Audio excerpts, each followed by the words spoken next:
Vamos lá. Poderoso esse nome é. Lá no céu a gente só vai cantar, tá bom?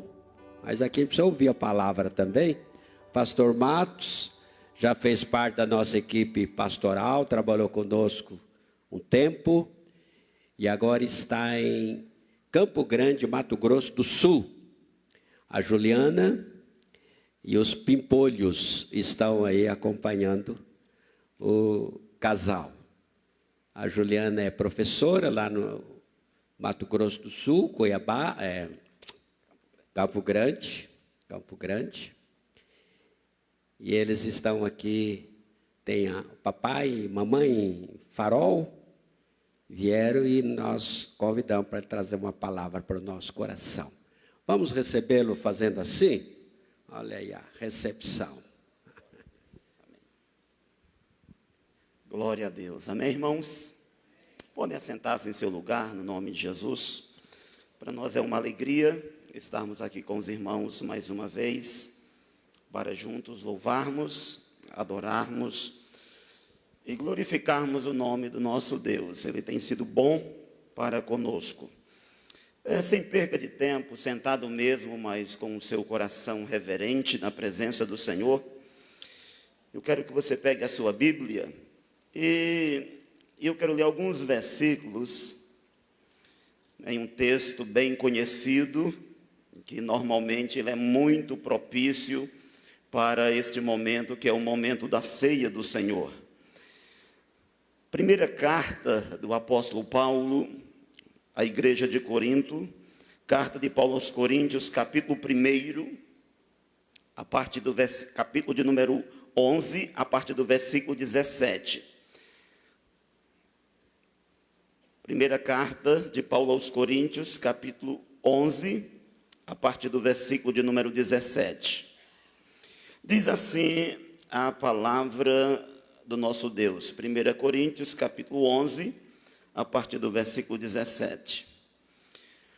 Nisto, porém, que vos prescrevo, não vos louvo, porquanto vos ajuntais não para o melhor, e sim para pior.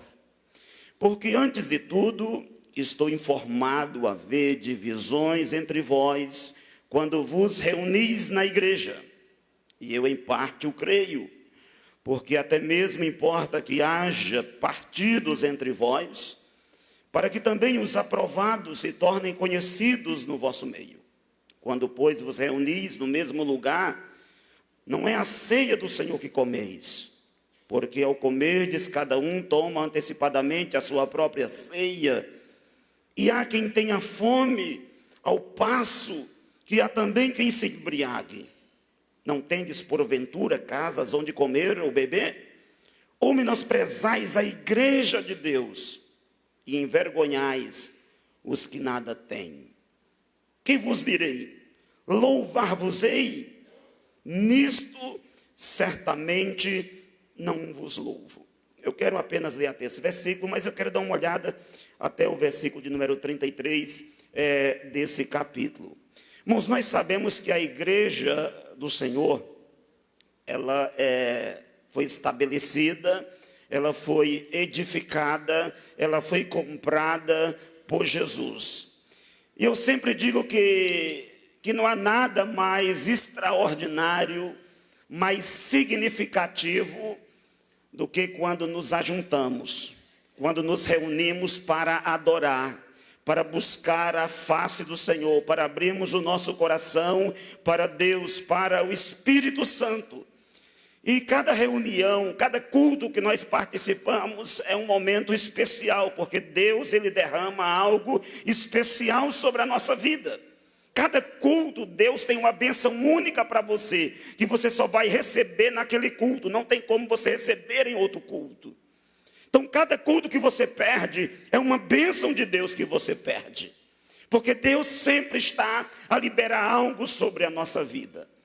Mas o que eu acho muito interessante é que nessa carta de Paulo à igreja de Corinto, uma igreja um tanto complexa, cheia de problemas e dificuldades, uma cidade muito grande onde Paulo ali durante aproximadamente 1 ano e 6 meses, na sua segunda viagem missionária, ele ficou pregando a palavra do Senhor. E nesta cidade, ele estabelece uma igreja que se torna forte, uma igreja que Paulo chega a dizer que todos os dons espirituais atuavam nessa igreja. Porém, com o passar do tempo, esta igreja ela acabou trilhando um caminho diferente. Vários problemas se instalaram no meio daquela igreja. E um dos problemas, dentre tantos, foi em relação à ceia do Senhor.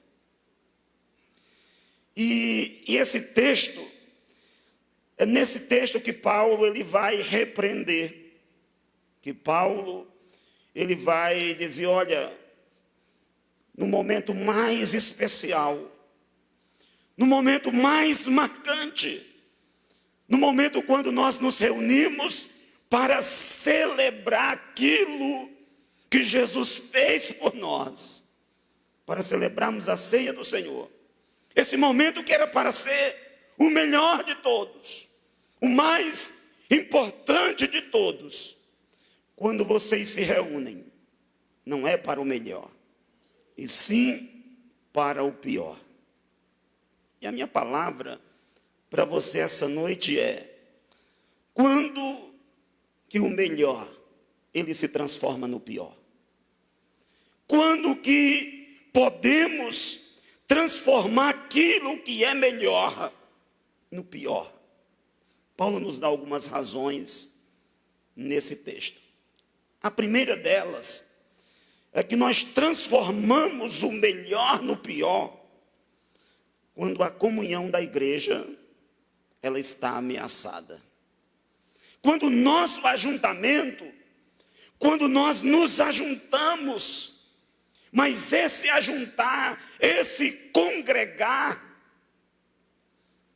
ele vem, vamos dizer, direcionado, conduzido por partidarismos.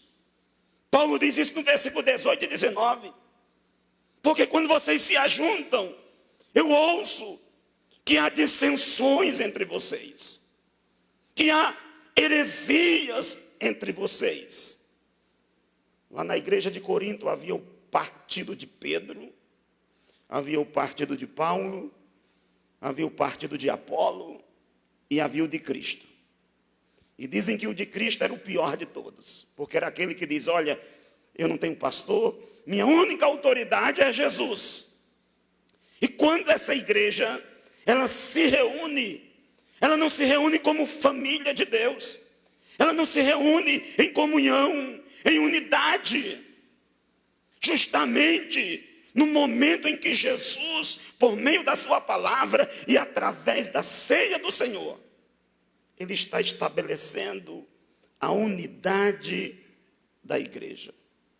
Porque se você olhar para a palavra de Deus, você vai perceber que quando nós participamos da ceia do Senhor, nós participamos de um só pão. De um pão que representa esta comunhão, que representa esta unidade. E ao participarmos da ceia, nós precisamos participar com uma só mente, com uma só alma, com um só espírito, com um só pensamento, com uma só mentalidade. De que fomos resgatados por Cristo, de que fomos libertos por Jesus, de que fomos comprados com o mesmo sangue. Porém, aquela igreja de Corinto, eles não tinham uma só alma, eles não tinham um só coração, um só sentimento, um só propósito. A comunhão daquela igreja estava ameaçada. E quando a comunhão da igreja ela está ameaçada, nós nos reunimos não para o melhor, e sim para o pior. Se você olhar para esse texto, você vai perceber que os verbos que aparecem no texto da ceia, eles falam juntamente de ajuntamento. Ele fala é de comerdes, beberdes, anunciais. É sempre no plural. É uma igreja que tem a ideia que está junta, que está na comunhão, que senta à mesma mesa. Essa é a ideia de Paulo. Então nós nos ajuntamos para o pior, quando o nosso ajuntamento, ele não reflete a unidade, não reflete a comunhão, tão sonhada por Jesus, tão sonhada pelo Espírito Santo, para que eles sejam um, assim como eu em ti, ó Pai, somos um. Essa mesma unidade que é refletida na Trindade, ela precisa ser refletida na minha vida e na sua vida. Não existe cristianismo é nós. Então Paulo diz que nós nos juntamos para o pior, quando o nosso ajuntamento não reflete essa comunhão, não reflete essa unidade. A segunda ideia que ele diz é que nós podemos transformar o melhor no pior quando nós vivemos de maneira egoísta e não altruísta. Porque o próprio Paulo diz, refletindo as palavras de Jesus no versículo 23 e 24, porque eu recebi do Senhor o que também vos ensinei, que o Senhor Jesus, na noite em que foi traído, ele tomou o pão. E tendo dado graças, o partiu e disse, preste atenção nessas palavras, tomai, comei, isto é meu corpo que é dado, que é partido por vós. A ceia do Senhor, que refletia esse momento da entrega de Jesus, da doação de Jesus, quando ele diz, olha, esse é o meu corpo que foi dado por vocês. Eu vivi para vocês, vou morrer por vocês. Quando no pior momento da sua vida, ele não estava preocupado consigo mesmo. Ele não estava preocupado com a cruz, mas ele estava preocupado com os seus discípulos. Quando ele diz, é o meu corpo que é dado por vós. Não havia egoísmo na sua vida, não havia interesse próprio. E agora na igreja de Corinto, cada um estava pensando em si mesmo, cada um estava preocupado consigo mesmo. Paulo diz, olha, quando você come não é a ceia, você come a sua própria, é a sua ceia, não é a do Senhor. E é interessante que esse texto nos mostra, tanto os evangelistas como Paulo, ele usa a expressão, na noite em que o Senhor foi traído, ele tomou o pão. Ele ia ser traído, estava prestes a ser traído por um dos seus discípulos. Mas o texto bíblico diz que mesmo diante da traição, quais são as palavras dele? As palavras de Jesus. Ele fala em dar. Ele fala em se entregar. Ele fala em morrer. Ele fala em derramar o seu sangue pelos seus. Por quê? Porque a sua vida não estava centrada em si mesma. Ele não estava preocupado consigo mesmo. Porque isso é o cristianismo. E o ajuntamento, ele se torna pior quando eu venho à igreja pensando em mim mesmo. Eu esqueço o outro. Eu esqueço o meu irmão. Eu esqueço que eu faço parte de um corpo.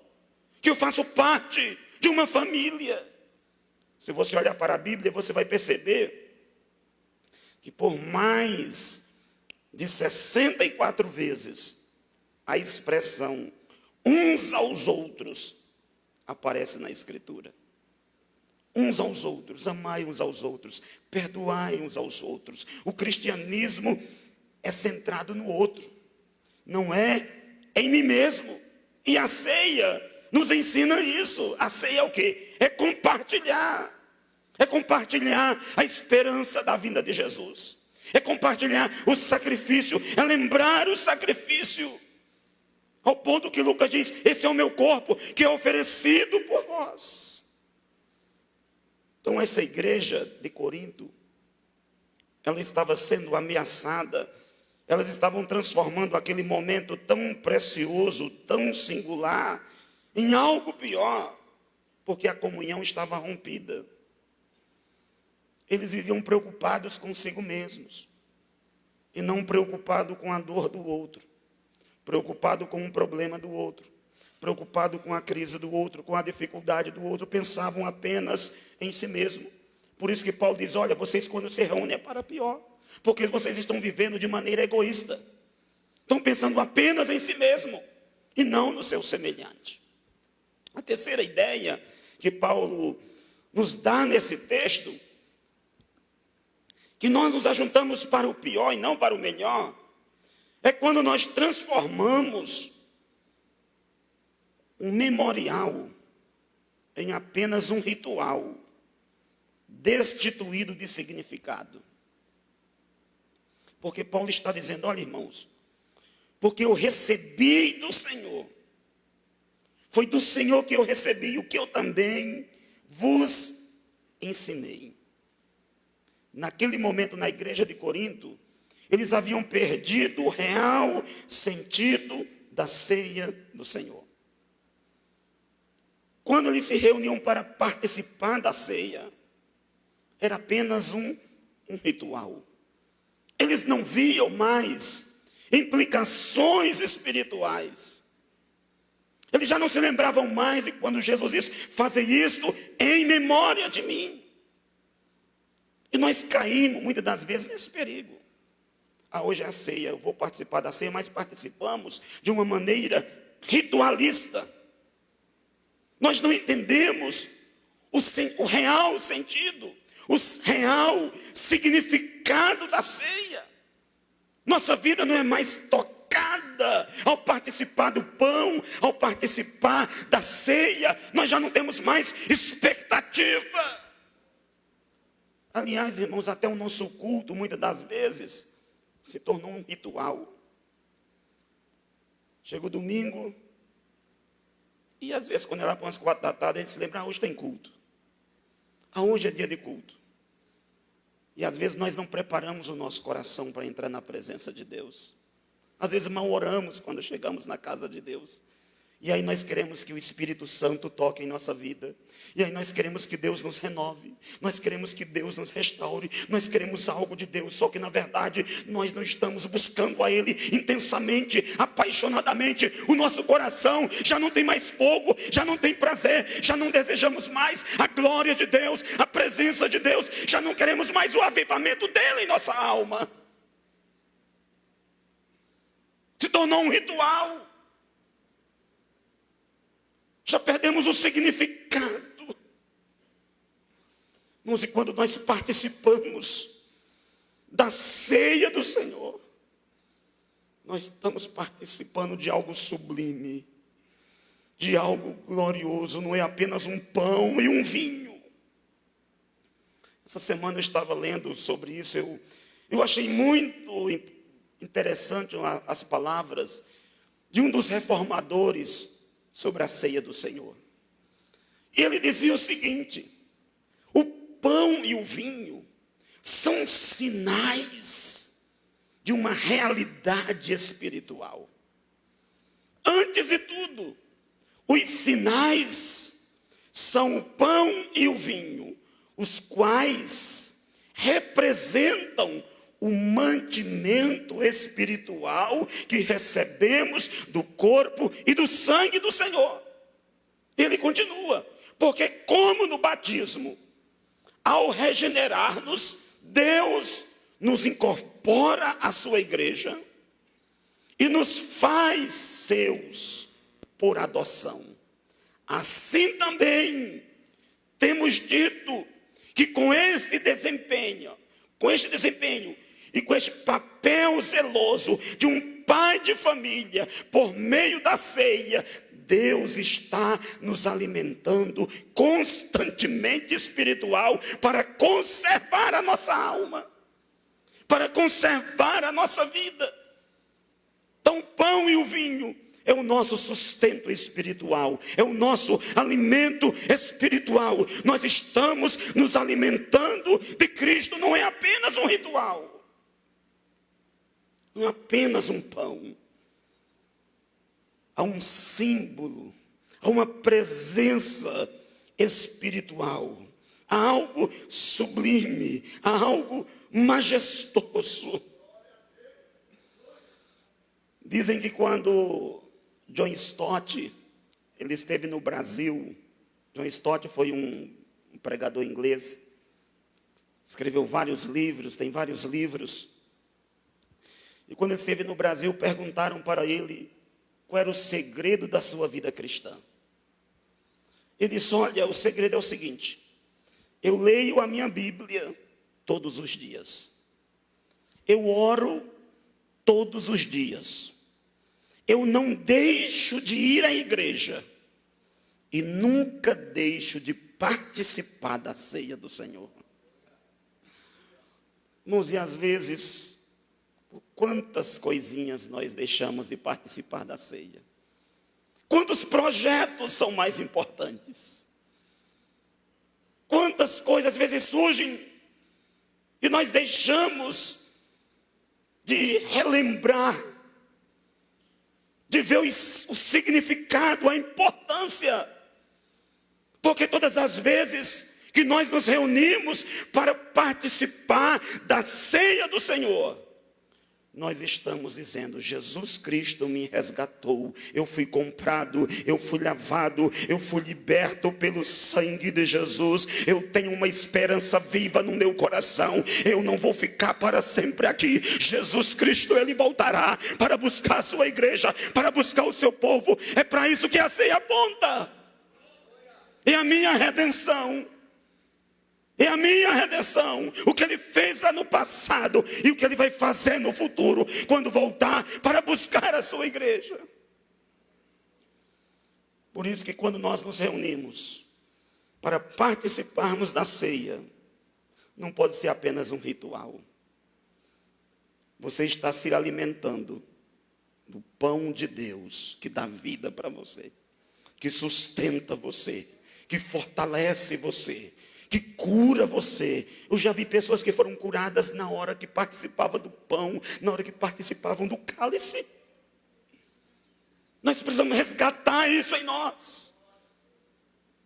Resgatar esses valores que estão se perdendo no nosso mundo, que parece que não tem mais valores. E há muitos anos Paulo estava dizendo: olha, cuidado. Cuidado para que aquilo que é bom, cuidado para que aquilo que é o melhor não se transforme no pior. Quarto lugar, Paulo diz que o melhor se transforma no pior quando nós deixamos de fazer uma autoanálise do nosso coração e nós analisamos o outro. Paulo diz: olha, quando você se reúne para participar da ceia, examine-se a si mesmo.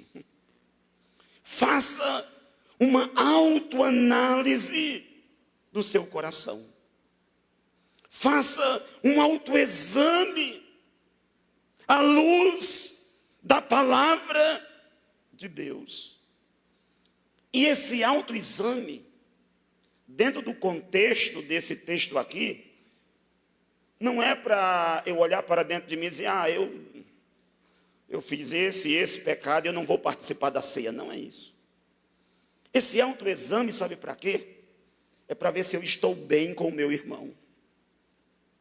É para ver se eu estou em comunhão com ele. É para ver se eu consigo abraçar ele. É para ver se eu consigo conviver com ele.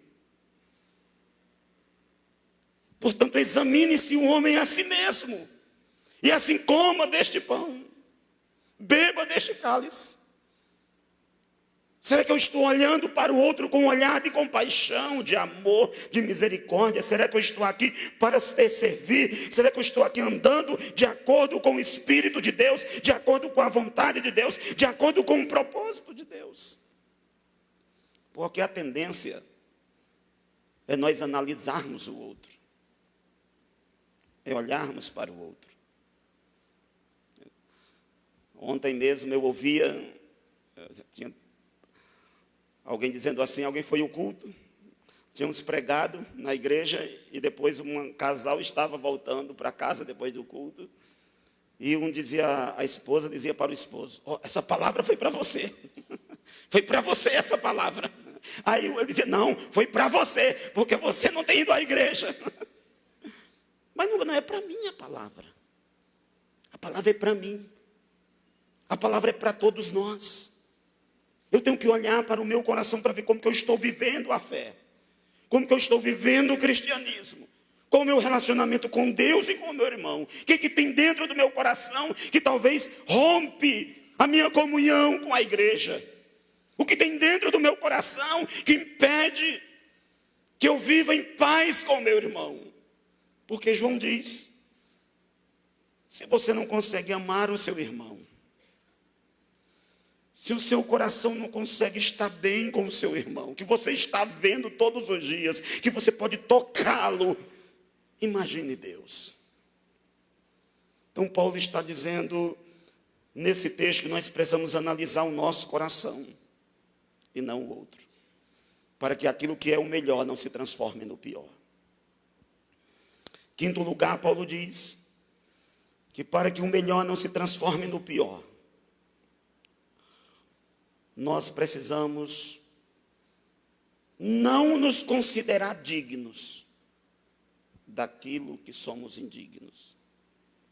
Porque ele diz no versículo 27, assim quem come e bebe, quem come do pão ou bebe do cálice do Senhor indignamente, é culpado de pecar contra o corpo e o sangue do Senhor.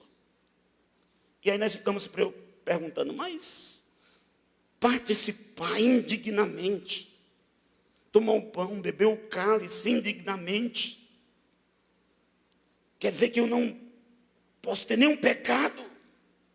Se eu pequei, eu não posso participar da ceia. Irmãos, primeiro que a Bíblia diz que todos nós somos pecadores. João diz na sua palavra, aquele que disser que não tem pecado já pecou e é um mentiroso.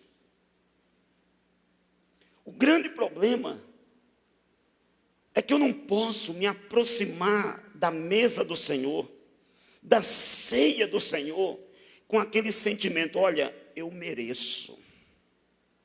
Eu sou digno disso, eu sou melhor do que ele, eu sou melhor do que ela, afinal de contas, olha, eu oro mais do que ele, eu oro mais do que ela, eu venho à igreja mais do que ele, eu tenho mais compromisso do que essa pessoa, eu tenho, na verdade, se Deus olha para mim, o meu currículo diante de Deus, olha, está muito bom. E muitas das vezes, nós nos consideramos dignos, quando, na verdade, nós não somos dignos de participar. O que me faz digno de participar do corpo e do sangue do Senhor é o sangue de Jesus derramado lá na cruz do Calvário. É isso que me torna digno. Porque se Deus olhar para mim e para você, Ele vai ver pecadores, miseráveis, perdidos, sem esperança. Porém, Deus olha para mim e para você através da cruz de Jesus. Quando Ele olha para mim e para você através da cruz, Ele vê pessoas perdoadas, pessoas restauradas, pessoas que têm vida eterna, pessoas cujo nome estão escrito no livro da vida, e é isso que me faz digno de participar da mesa do Senhor, porque Ele imputou em mim a justiça de Cristo. E através dos méritos dele, através da obra dele, através do sacrifício dele, por causa dele, eu posso participar da mesa do Senhor. Eu não posso olhar, eu não posso viver como aquele fariseu. E diz a palavra que o fariseu e o publicano foram à casa de Deus. Ambos estão na casa de Deus, ambos estão no mesmo lugar. Ambos estão orando. Mas um diz, eu não sou como os demais homens. E aí ele começa a descrever. E a oração dele é linda. A oração dele é bonita. Ele diz, Senhor, graças te dou, Senhor, porque não sou como os demais homens, roubadores, injustos, adúlteros, nem ainda como este publicano. Jejum 2 vezes por semana, dou o dízimo de tudo, e diz a palavra que aquele pobre publicano, ele não ousava nem levantar os olhos. E diz a palavra que lá no seu coração ele batia no peito e ele dizia: Deus, tem misericórdia de mim, pecador. Irmãos, nós nos aproximamos da mesa do Senhor desta maneira. Nós nos aproximamos dizendo: Deus, eu sou um pecador. Deus, eu não mereço pegar o pão. Eu não mereço pegar o vinho, Senhor, e participar.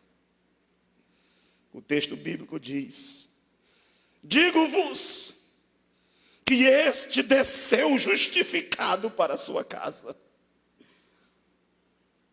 Porque aquele que a si mesmo se exalta será humilhado, mas aquele que a si mesmo se humilhar, este será exaltado.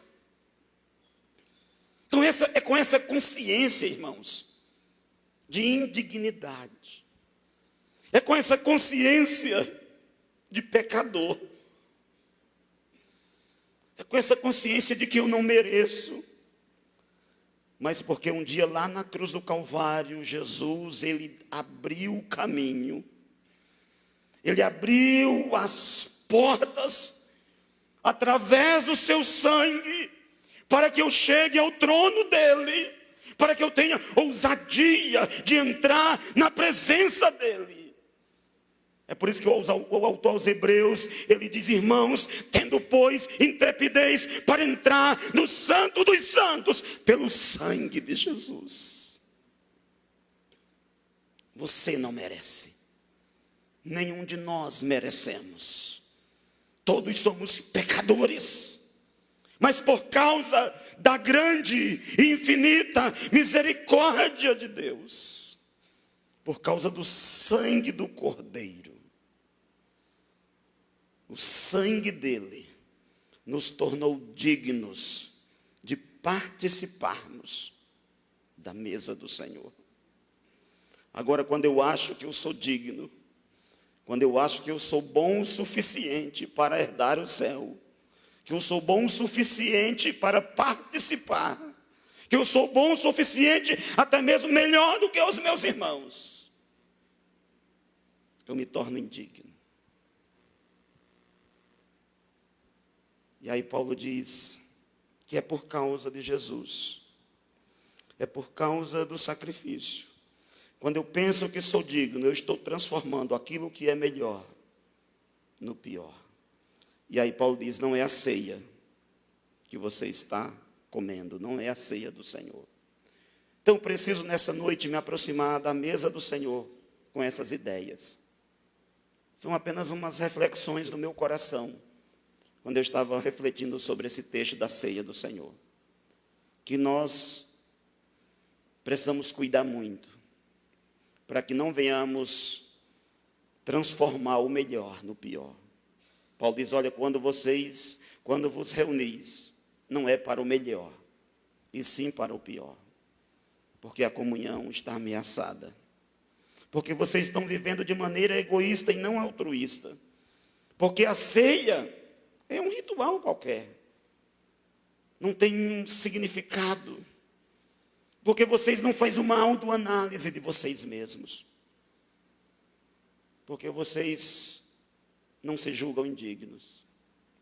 Então que nessa noite nós possamos, com esses princípios, aprendermos a não transformar aquilo que é o mais precioso no pior, mas possamos depender completamente, totalmente da graça dele, depender totalmente da misericórdia dele, simplesmente como aquele publicano, bater no peito e dizer: Deus, ser propício a mim, pecador, esta noite.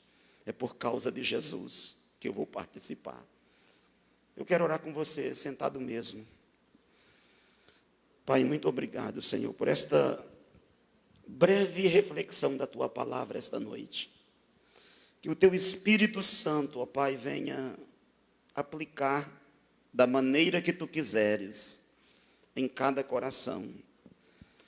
Ó Deus, porque é o Senhor que transforma, é o Teu Espírito que regenera.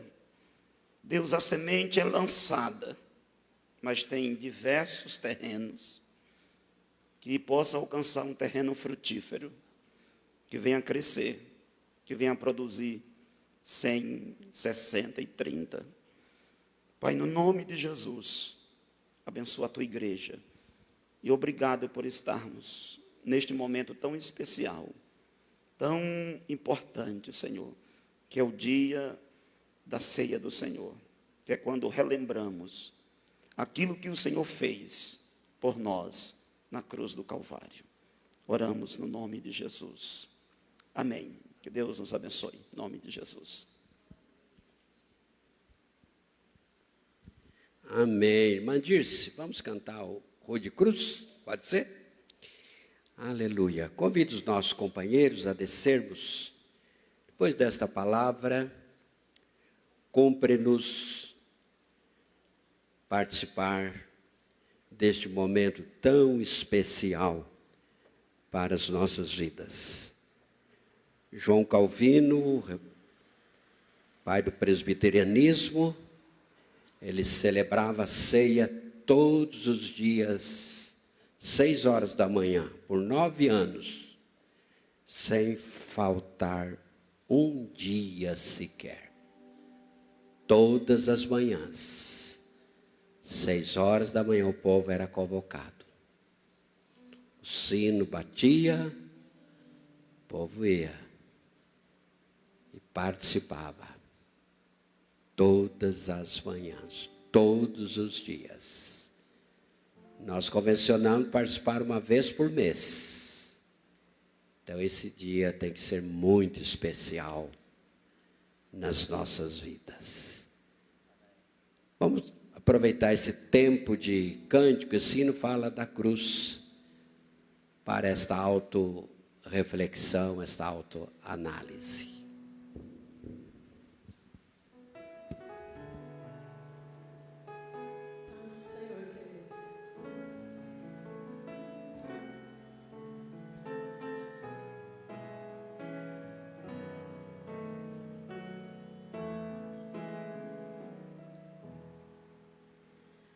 De cruz se erigiu, dando dia fugiu, como emblema de vergonha e dor. Mas contempla essa cruz, porque morrer eu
Agora chegou o momento mais importante, que é a hora de participarmos dos elementos materiais que simbolizam a grande realidade espiritual da dádiva preciosa de Jesus.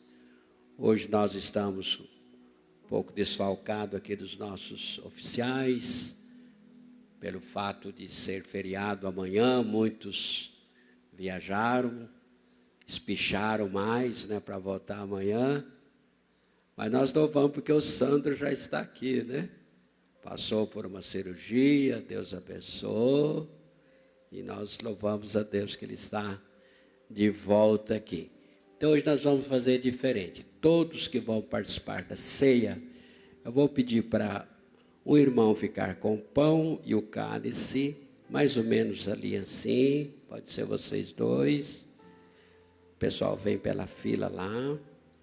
Outros dois ficam nessa do meio, outros dois ficam naquele de lá, tá bom? E assim.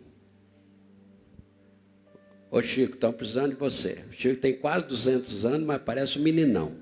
Vem nos ajudar aqui, Chico. Mas dê espaço para o pessoal passar, tá, queridos? Amém. Isto. Poupa lá o pastor Matos. Pega do pastor, toma dele, toma.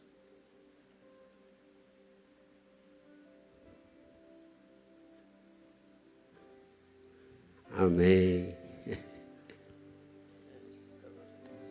Patrimônio, né? Agora nós vamos orar. Você que vai participar da ceia, fique em pé. Você que é batizado, o pastor Matos colocou muito bem. O batismo é inserção no corpo de Cristo. E a ceia é o alimentar do corpo de Cristo. Então, vamos orar a Deus, vamos consagrar. Na noite foi traído, Jesus tomou o pão. Pai, tomamos em nossas mãos o pão, consagramos e pedimos, Senhor Deus, que quando cada um de nós dele participar, participe de vida, vida que emana de Jesus.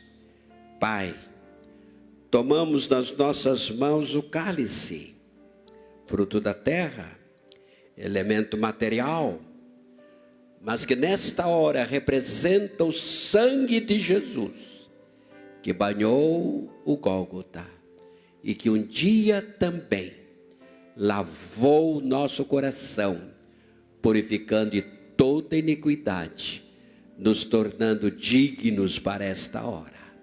Obrigado pelo cálice. Abençoa os teus filhos, que nesta hora participarão do pão e do cálice. Abençoa, pois, em nome de Jesus. Amém. Primeiramente, a turma do louvor participa e esteja lá nos conduzindo em louvor. Amém. Você pode vir, participe, pega o pão, coma, pega o cálice, beba, volte para o seu lugar. Esteja em oração. É um momento muito especial agora.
sua mente, com a sua voz, em oração, cantando esta canção, louvando a Ele em gratidão por tudo que o Senhor tem feito, faz e há de fazer na vida de cada um de nós.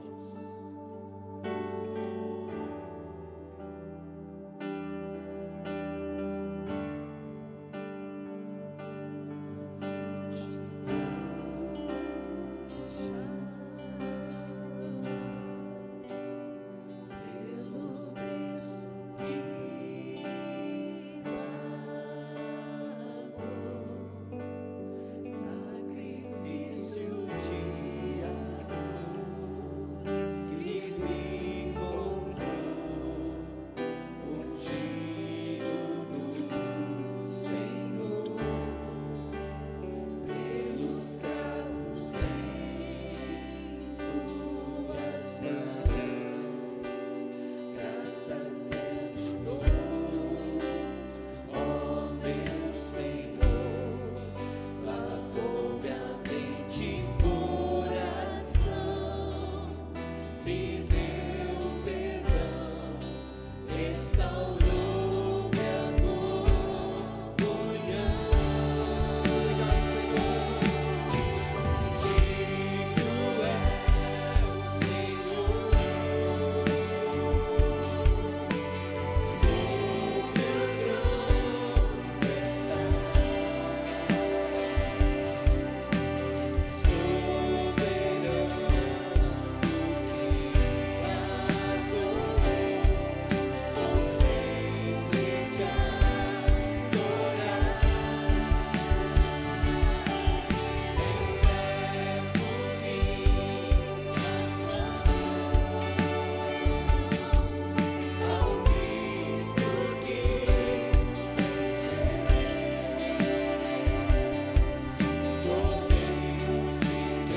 Aleluia. Amém. Sente, querido, só um pouquinho, só mais um pouquinho, por favor. Só mais um pouquinho eu quero fazer alguns anúncios aqui que são importantes. São muito importantes.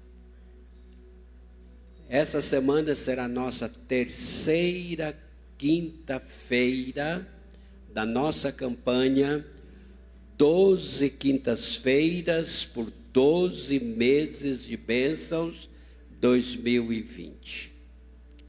Nós temos um grupo bom que pegou firme. Mês de janeiro, mês de fevereiro. Se você pode ainda pegar na terceira estação, que a gente faz volta um pouquinho aí, janeiro, fevereiro. Quinta-feira será correspondente ao mês de março de 2020. Planeje, queridos. Quem sabe esse culto que você perder de quinta, você nunca mais vai recuperar na vida. Como o pastor Matos pregou aqui. Eu prestei bem atenção, né? Culto único. Se você perde, perdeu. Não tem mais como recuperar. Então, faça um propósito. Eu admiro muito os nossos irmãos. Eu os considero irmãos, ainda que eles não nos considerem, mas não tem problema. Da cristã no Brasil, no que diz respeito à disciplina do participar do culto. A gente tem que aprender com eles, tem que tirar o chapéu para eles. Deixam tudo, estão lá. Então, vamos ter essa disciplina, esse louvor lindo de hoje, né? Quinta-feira vai repetir a dose. Amém, queridos?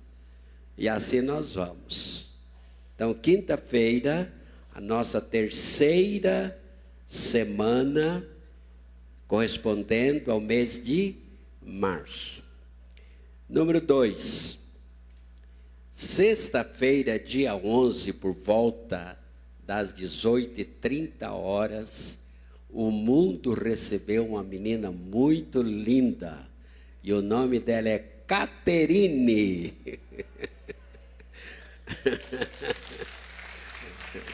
A Caterine nasceu. Então, foi uma grande bênção, maneira. Vocês, as mulheres viram o testemunho, né? Coisa linda. A parturiente foi guiando o carro, né? Quase que nasceu dentro do carro. A maneira como Deus conduziu, Deus dirigiu, Deus orientou. A gente estava preocupado, mas Deus estava no negócio. E a terceira e última coisa é o nosso chazinho. Tem um chazinho hoje, né? Tem um chazinho preparado com amor, no capricho, pela nossa eficiente junta diaconal. Então aproveite esse tempo, bater um papinho com o irmão, conversar, apertar a mão, né? Vai chegar em casa, não vai dormir mesmo, né? Nós estamos aí de greve com a Globo. Você está comigo ou não? Vamos estar de greve com a Globo aí, porque a Globo é lixo puro, né? Então vamos ter cuidado aí com a Globo.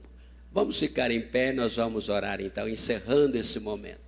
Você que precisa de uma cura, de um milagre de Deus, levante a sua mão onde você estiver. Se você ainda não entregou a sua vida para Jesus, entregue agora. Não saia deste lugar sem entregar a sua vida a Cristo. Sair daqui salvo, salva em Jesus.